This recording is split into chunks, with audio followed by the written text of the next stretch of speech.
everyone, welcome back to Sunny Life channel. Thank you so much guys for tuning in. I'm here to update you of what is going to happen on the Queen from the 1st to the 5th of June 2020. Guys, if you want the full episode, please check on the comment section. I will definitely leave the link there.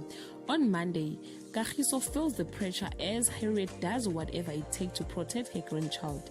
Sianda keeps even more secret from Kagiso as she tries to hold on her happily ever after. Georgina's webs of lie put her best friend in danger. On Tuesday, Sianda Liash tightens around Kagiso's neck. Petronella gives Georgina surprising advice on how to deal with the thorn in her side.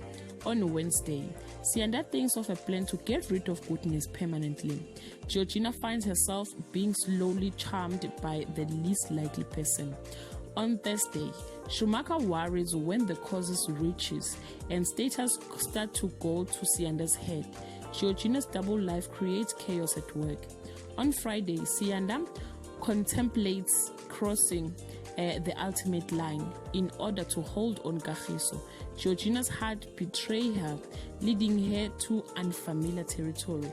Guys, yeah, this is all I have today. You can leave your comment below and share your thoughts. Till we meet again, I love you. Bye.